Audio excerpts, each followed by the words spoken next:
And so, my fellow Americans, ask not what your country can do for you, ask what you can do for your country.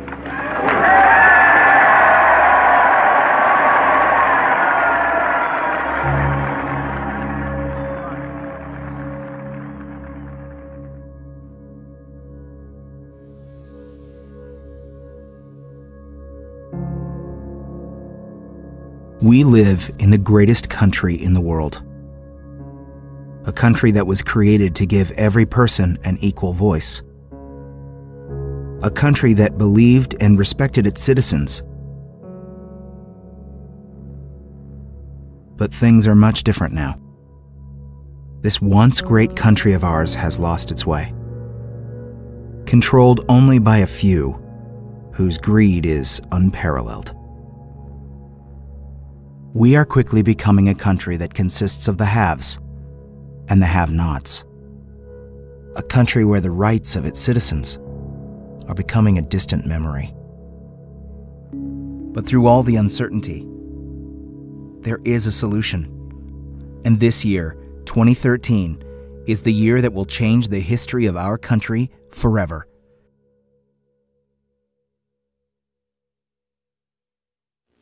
Our national debt is approaching $1 trillion. A few weeks ago, I called such a figure, $1 trillion, incomprehensible. And I've been trying ever since to think of a way to illustrate how big $1 trillion really is. And the best I could come up with is that if you had a stack of $1,000 bills in your hand, only 4 inches high, you'd be a millionaire. $1 trillion would be a stack of $1,000 bills 67 miles high.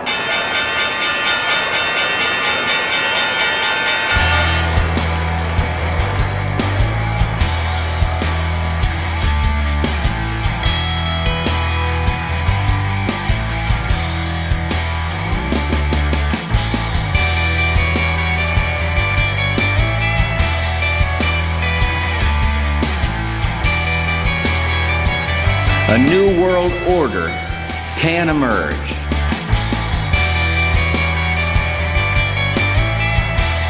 Auto sales are way up. Home sales at a record high. Business investment in equipment is growing at 7 times the rate of the previous 4 years. Shares opened at $9 and jumped to $97 on its first day of trading. I saw stocks go up 30 and 40 points a day. If you don't get on this technology boom, you're going to just be left in the dust. You're going to miss the whole thing. It means we use the mighty muscle of the federal government in combination with state and local governments to encourage owning your own home. In this amazing world of instant global communications, the free and efficient movement of capital is helping to create the greatest prosperity in human history. Real estate could be the key to your future. Houses are selling like hotcakes. Yeah, that makes 12 straight months of positive sales. Houses with no money down, another house with no money down, 3 cars, 2 motorcycles, a boat, clothes, jewelry, vacations. It all came tumbling down. This is an extraordinary period for America's economy. Over the past few weeks, many Americans have felt anxiety about their finances and their future. Credit markets have frozen. Major financial institutions have teetered on the edge of collapse, and some have failed. The Dow traders are standing there watching in amazement, and I don't blame them. It was the worst day on Wall Street. Can't look at it after you buy it. It's so horrible. But the stock market is now down 21%. This market is as volatile as you'll ever see. I have never live looked at the Dow Jones Industrial Board and seen a 600-point loss. Let's talk about the speed with which we are watching this market deteriorate. This was 1 week, Maria. This market took 5 years to go higher. It's now down 40%. We haven't seen anything like this probably since the Great Depression, I think it's fair to say. Life, as most Americans know it, is about to change. The impact of this recession is real, and it is everywhere. We're in the last days of this country surviving. This is not a recovery, it's merely a cover-up. People are disgusted, people are upset, and yet all the news is sunny. The economy is not recovering, it's getting sicker. We are repeating the mistakes of the Great Depression. We need to bring production back to America. There's not going to be a middle class in 10 years. The class division is between the top 1% and everybody else.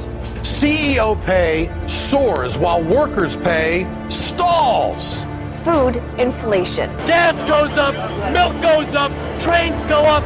How am I supposed to live? We're going to have a collapse much worse than 2008, but unfortunately, that's part of the cure. We have serious structural imbalances that need to be corrected. In response to the nationwide decision by all U.S. banks to increase interest payments on all school loans to over 16%, students gathered today to burn their student loan documents in protest. The Fed's decision last week to initiate QE6 sent commodity prices soaring, and as a direct result, we're seeing triple-digit inflation numbers in food. China's largest credit rating agency downgrades U.S. Treasuries to junk status, and Moody's downgrades the U.S. Treasury yet again. On top of that, S&P warns of another downgrade of the U.S. dollar if debt ceiling isn't raised to $25 trillion. I'll come back and they tell me you fired. And I'll say, what for? I didn't do anything. Walmart, the largest employer in America, just announced that they will be cutting 23% of their workforce. At the same time, the U.S. government is reporting an unemployment rate of higher than 14.3%, which is a 58% increase from last year's numbers. For the first time in U.S. history, a Treasury auction fell short of buyers, causing rates to spike over 11% today, its largest increase in over a decade. Panic in the bond markets has ensued. This morning, the Fed announced QE9 for $1.9 trillion, bringing the total stimulus for 2016 to $3.6 trillion. They try to claim that the stimulus bill worked, and I just look at all of the polling data and no one believes it. It's like a sugar fix, like a sugar high, fueled only by the Fed. New numbers from the government today showed unemployment rising again. Our national debt is now approaching $20 trillion, and the Federal Reserve just announced that we are unable to pay the interest on our debt. Once an unthinkable event has now become a reality, and chaos has now broken out everywhere.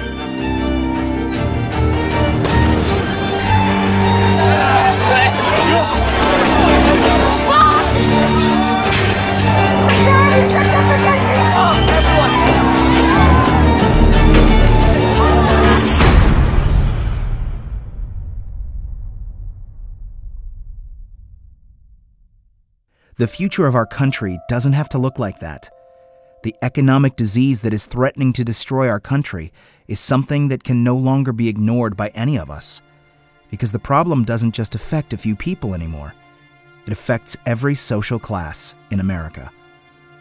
However, there is a solution. But in order for it to work, you need to pay attention. Our economy, a complex creature that seems too sophisticated for many Americans to understand, is exactly how Wall Street and the financial elite want to keep it. The less you know, the more they get away with. And we don't have to look back too far from today to see it firsthand. If you remember the savings and loan scandal of the early 80s, which cost U.S. taxpayers over $124 billion, and at the time was viewed as an unthinkable amount to be used to bail out bankers who preyed upon innocent Americans, well, that figure pales in comparison to the financial crisis we just experienced. The economic collapse of 2008 was the worst since the Great Depression, and according to a new report from Better Markets, a pro-financial reform organization, the crisis cost Americans over $12.8 trillion. Tens of millions of Americans also lost their savings, their jobs, and their homes. The savings and loan crisis, which was infinitely smaller, resulted in thousands of executives going to jail for committing fraud against the American public. When trillions of dollars were lost as a direct result of the 2008 crisis, not one executive was sent to jail, and not one has been held accountable. The corruption in Washington has reached epic levels thanks to the financial sector's employment of over 3,000 lobbyists, more than 5 for each member of Congress. Even when taxpayer money was used to bail out these institutions who caused irreparable damage to our country, they refused to give us full transparency on who was receiving our hard-earned dollars. So my question to you is, will you tell the American people to whom you lent $2.2 trillion of their dollars? Will you tell us who got that money and what the terms are of those agreements? Hundreds and hundreds of banks, any bank or that has access to the U.S. Federal Reserve's discount. Will you tell us who they are? No. Recently, Frontline produced a must-see documentary called The Untouchables, which investigated why Wall Street's leaders have escaped prosecution from any fraud related to the sale of bad mortgages. I was really upset about what went on Wall Street that brought about the financial crisis. Not only almost destroyed the financial system of the United States, almost destroyed the financial system of the world. That doesn't happen if there isn't something bad going on. But today, more than 4 years since the financial crisis of 2008, there have been no arrests of any senior Wall Street executives. The Justice Department has indicted something like 2,000 to 3,000 people that were making the loans, the loan originators. Right. Shooting fish in a barrel. That's what that is. No bankers have gone to jail. Yeah. Does that surprise you? No. It doesn't surprise me. In order to begin to understand how this could happen in one of the greatest countries in the world, we need to go back to the 1970s. During this time is when we begin to see an extraordinary expansion of wealth to the top 1% and a major inequality gap develop. Currently, the wealth disparity in America is worse than it has ever been and is now higher than any developed country. For the first time in history, average Americans have less education and are less prosperous than their parents. Now, the top 1% of Americans control over 40% of all the wealth in the U.S. They control an aggregate net worth that is greater than the bottom 90% of individuals combined. To fully understand this historic wealth transfer, it's important to look at a chart of the money supply in America during this time. What this chart represents is how many U.S. dollars there are in existence. As you can see, in the 1970s, we see an enormous increase in U.S. paper dollars that exist. As we get closer to present day, we begin to see the explosion in currency creation due to the recent bailouts of the financial sector. The expansion of dollars in circulation may sound like a good thing to you, but it's not. It's simply a supply and demand equation, so don't let this confuse you, and don't be intimidated by it. If there's too much of something, its value becomes less. The more money that is being printed, the less your money is worth. The less your money is worth, the more expensive things are around you. This is called inflation. And as a result, things like food, gas, clothes, and healthcare become a larger and larger portion of your monthly expenses. This is why the poor and middle class are affected the most by inflation. If the dollar's value is destroyed when more money is printed, then who wins when this happens? In a financial system that is engineered to make the rich even richer and the average stay the same, the only people who can benefit in a country that is destroying its own currency are the financial elite of the country. The Washington Post found the following. Since the 1970s, the median pay for executives at the nation's largest companies has more than quadrupled, even after adjusted for inflation. Over the same period, pay for a typical non-supervisory worker has dropped more than 10%. The abuse of our financial system has been ongoing for decades, but it has never been as blatant as it was during the 2008 collapse. As the currency supply reached extreme levels, money was flowing around the financial system like water.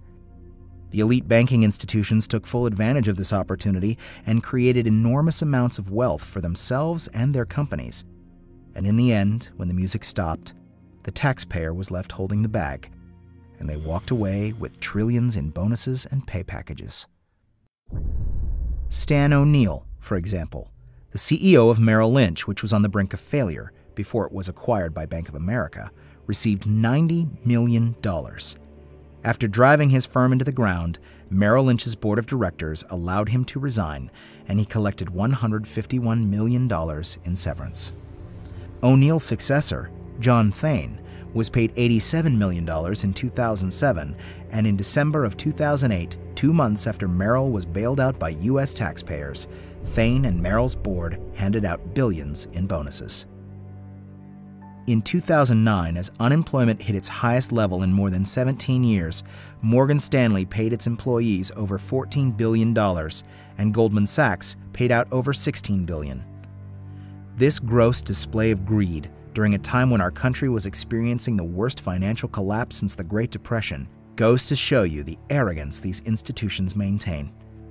They control our money supply, and now they control much of our government as the divide between Wall Street and Washington has all but gone away. It's a Wall Street government controlled by the biggest banking institutions in the world, and now, more than ever, they are making their own rules. A familiar face you may remember is a man named Henry Paulson, the former CEO of Goldman Sachs, the biggest investment banking firm in the United States and one of the biggest contributors to the financial collapse.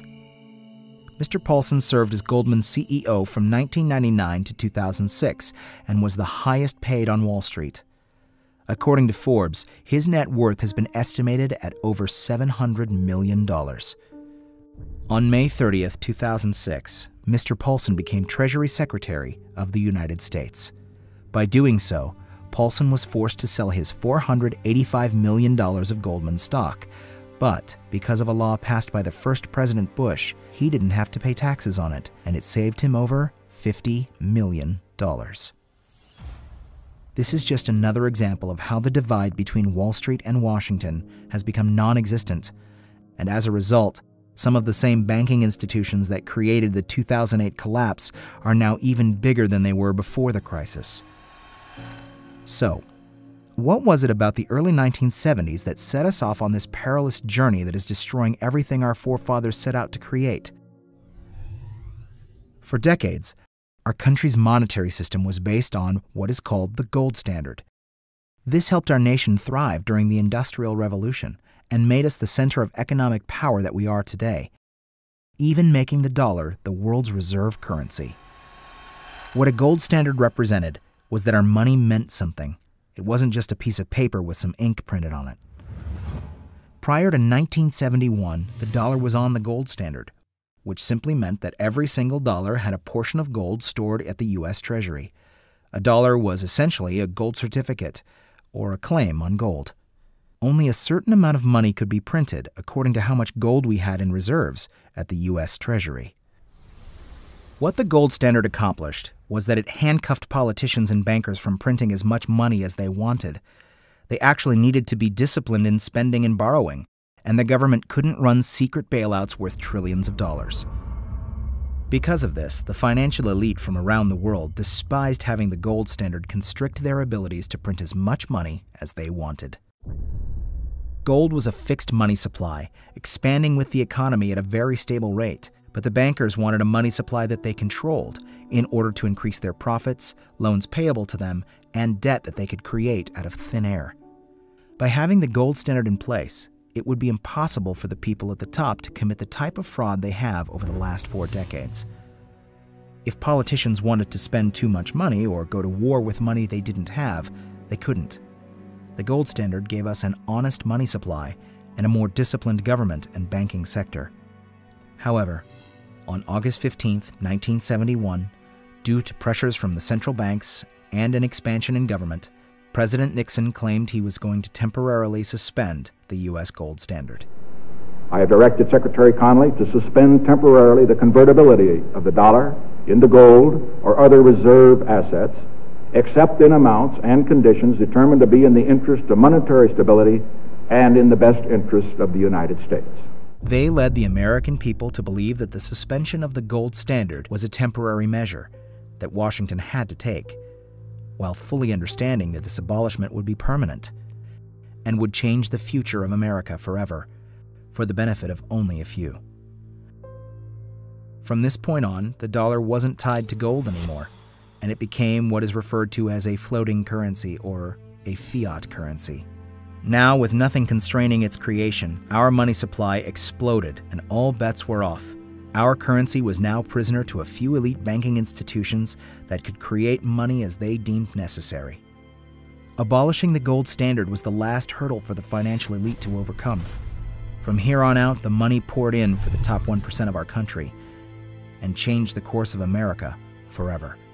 This destroyed the value of our currency for the majority of us, while a small percentage made fortunes. This was the beginning of the extreme divide between the rich and the poor in our country. This historic increase in our money supply created the perception of a boom, but the living standards for the majority of Americans have collapsed, while those at the top have flourished. The destruction of our dollar is why it now takes 2 incomes just to support a family. As the government continues to expand the money supply, this scenario will only get worse for the majority of Americans if we don't begin to create change now. We need to restore the gold standard and put the handcuffs back on the politicians and elite bankers so this can never happen again. If we don't act now, the end result will be the collapse of the entire middle class and complete civil chaos. If you don't believe this is an issue that affects you, think again. No matter what your occupation is, you get paid in dollars, you save in dollars, and you value your assets in dollars. This affects you whether you like it or not, and the financial elite of our country control your future. Whoever controls the volume of money in any country is absolute master of all industry and commerce. And when you realize that the entire system is very easily controlled, one way or another, by a few powerful men at the top, you will not have to be told how periods of inflation and depression originate. President Garfield was assassinated just weeks after making this statement. Without a return to the gold standard, you and your family will continue to be robbed by the financial elite of this country. We must demand a gold standard immediately and take back control of this once great nation. And here is how we're going to do it. On September 4th, 2013, we are going to deliver to the steps of Congress the biggest petition this country has ever seen that demands the return to the gold standard. This petition will be located at goldstandard2013.org and will be signed by millions of Americans just like yourself. We are targeting some of the most influential celebrities in America to use their voices to expose the gold standard and the impact it will have for generations to come. They have the ability to spread this message to millions of Americans with a single click, and we need their help in taking this message nationwide. Then, we're going after the individuals that can help make change, the policymakers. No matter what side you're on, this is something we can all agree on. When inequality has become so apparent in this country that there are hundreds of thousands, if not millions of people demanding a solution, like restoring the gold standard, the United States government has no choice but to address the issue. We've identified the policymakers that can help make the gold standard become a reality, so we are focusing on them. On our website, we've made it easy to call them, write them directly, meet with them to get their attention. And that's what we intend to do.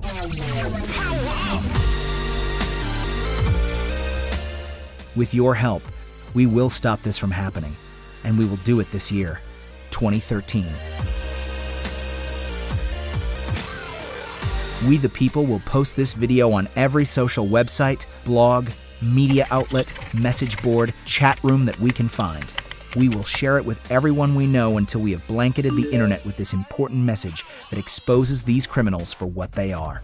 Then, on September 4th, 2013, we will march to the steps of Congress and deliver to the Obama administration and to Congress one of the largest petitions this country has ever seen. This is the day we will make history. This is the day we will take back control of our country. For decades, the American financial system was stable and safe. But then something changed. Washington and the financial industry turned its back on society, corrupted our political system, and plunged the world economy into crisis, destroying many lives without remorse. It's always been that the decisions made by the people with the money and the power dictated the priorities of their government and economy. They create the future as they see it, for only the benefit of a select few. Without the gold standard constraining the mass creation of our currency, we will always be prisoners to the financial elite of this country, and that's unacceptable. We have reached a crucial time in our country's history. where what we do or don't do right now will affect every generation to come. The financial system that is designed to benefit only a select few is at the root of our crisis, and that needs to change.